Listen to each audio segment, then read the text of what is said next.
సిద్దిపేటలో BRS MP ఎన్నికల సన్నాహక సమావేశంలో పాల్గొన్న హరీష్ రావు కీలక వ్యాఖ్యలు చేశారు. కాంగ్రెస్ పై కోపంతో బీజేపీ ఓటు వేయద్దని అన్నారు. బీజేపీకి ఓటు వేస్తే పెనం నుంచి పొయ్యిలో పడినట్లేనని అన్నారు. 6 గ్యారంటీల మాయతో ప్రజలను మోసం చేసి కాంగ్రెస్ అధికారంలోకి వచ్చిందని విమర్శించారు. ఎవరికైనా 4000 పెన్షన్, మహిళలకు 2500 రూపాయల బ్యాంకులో పడ్డాయని హరీష్ రావు ప్రశ్నించారు. సిద్దిపేటకు కూడా పేరున్నది. ఇవాళ పులివెందుల అంటే వైఎస్ రాజశేఖర రెడ్డి పేరు చెప్తారు, కుప్పం అంటే చంద్రబాబు పేరు చెప్తుండ్రు. సిద్దిపేటకు కూడా పేరు ఉన్నదా లేదా కేసీఆర్ అని? ఆ పేరును కాపాడుకుందామా, తక్కువ చేసుకుందామా?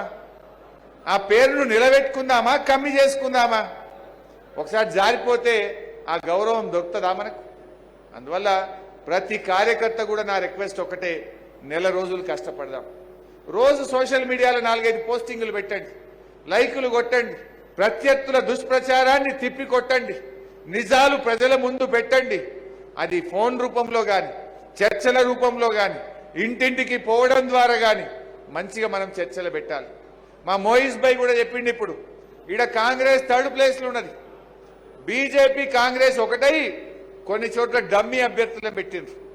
కరీంనగర్లా, మెదక్లా, మల్కాజ్గిరిలా, సికింద్రాబాద్లా ఇట్లా కొన్ని చోట్ల బీజేపీని గెలిపించడానికి కాంగ్రెస్ వాళ్ళు డమ్మీ అభ్యర్థులను పెట్టిండ్రు. దాంతో ఏంది, వాళ్ళు బీజేపీకి లాభం చేసే పనులు ఉన్నారు. మన దగ్గర కూడా అదే జరుగుతూ ఉంది.